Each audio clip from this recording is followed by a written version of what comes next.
Hi everyone, in this video we're going to be painting up the Aethon Heavy Sentinel, and we're also going to be exploring some new weathering techniques that I've never shown on this channel. Also, if you're new to the channel, please consider hitting that subscribe button, and it'd also help me out massively and the algorithm if you could just tap that like button. It only takes 2 seconds and it really helps me grow as a channel and get my content out there.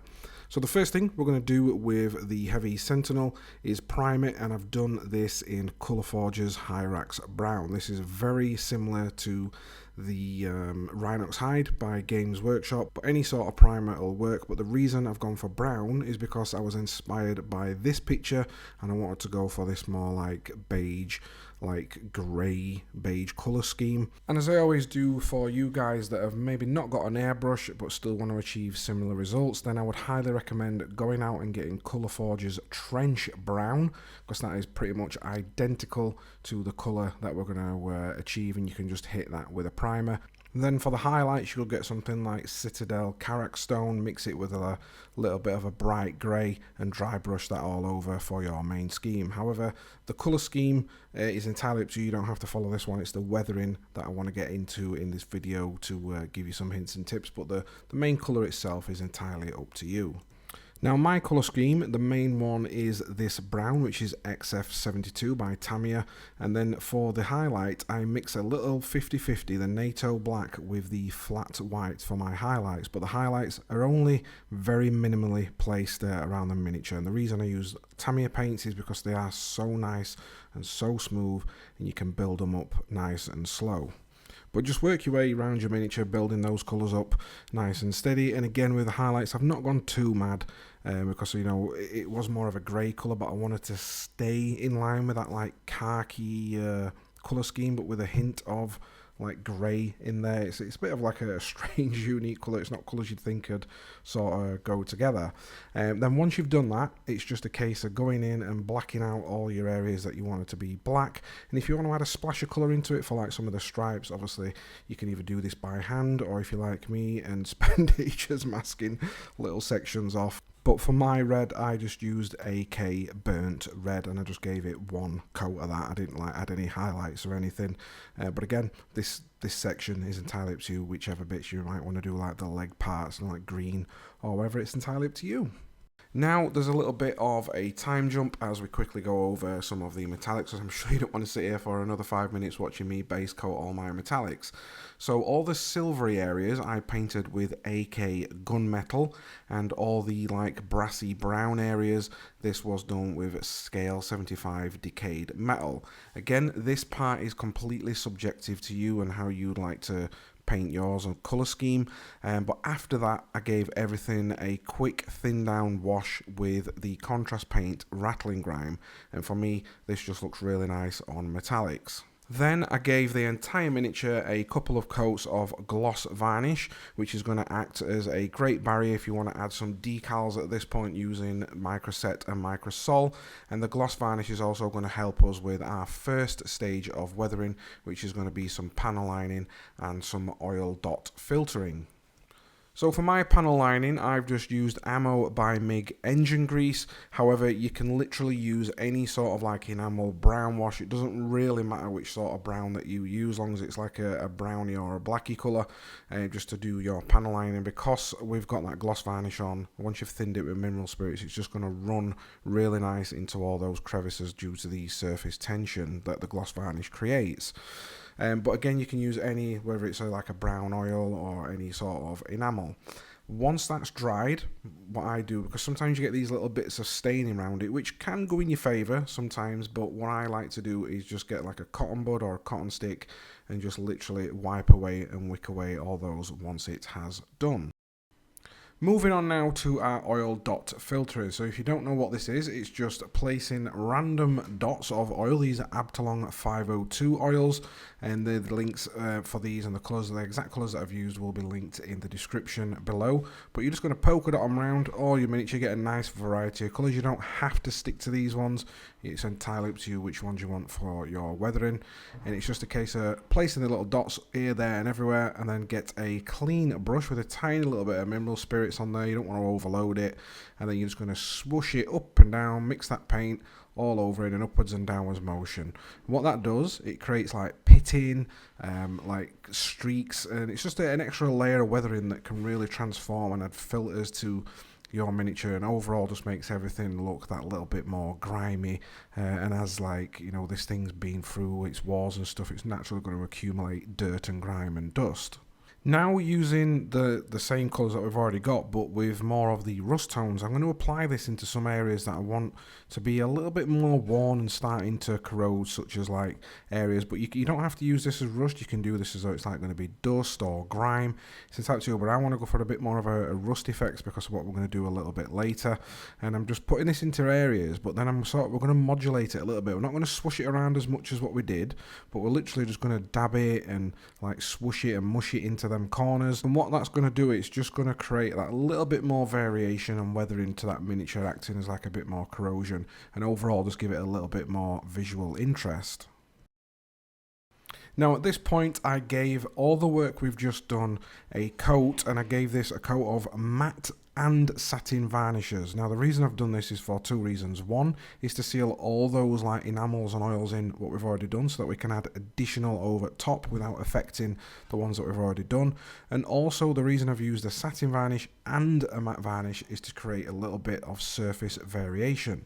And what that's going to do is it's just going to make everything look like a little bit more realistic, because some parts are going to be matte, some parts are going to be a bit more satin, again adding to that overall weathering.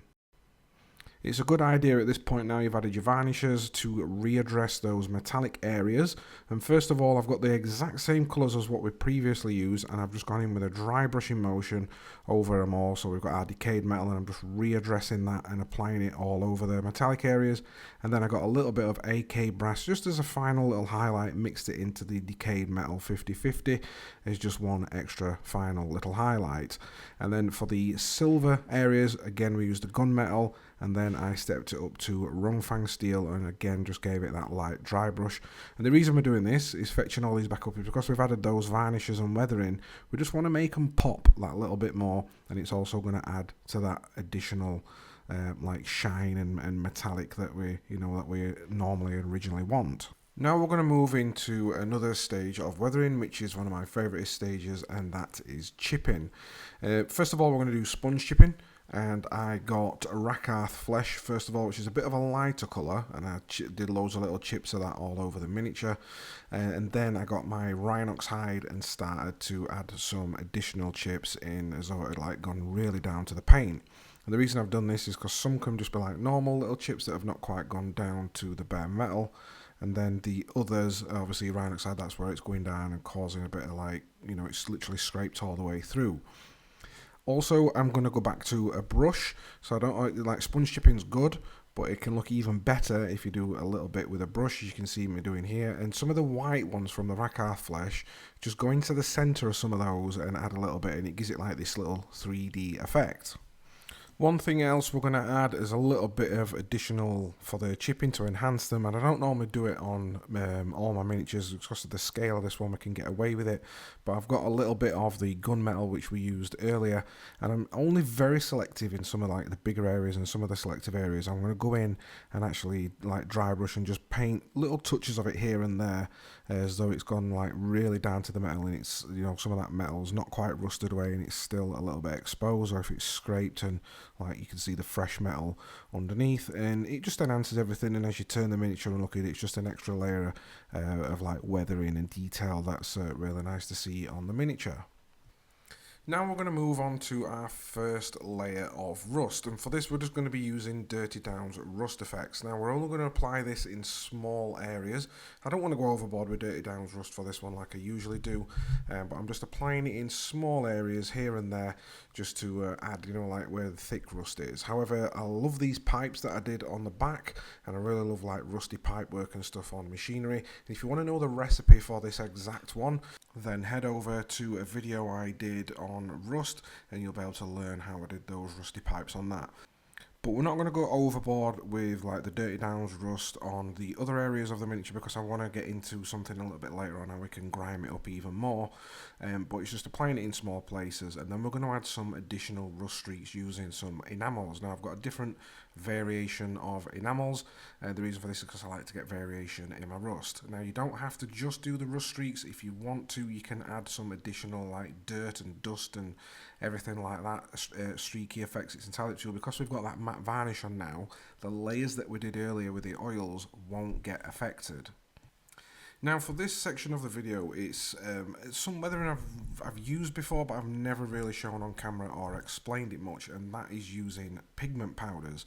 Now pigment powders are very underrated, and for me they've got such a wide range of versatility to create unique weathering and everything like that. And you know, if you're going to be doing like the Grimdark style or even weathering in general, they've got so many uses, and I just highly recommend going out and using them. So for this, I've got a different range of colours, and again, this is something that you can experiment with.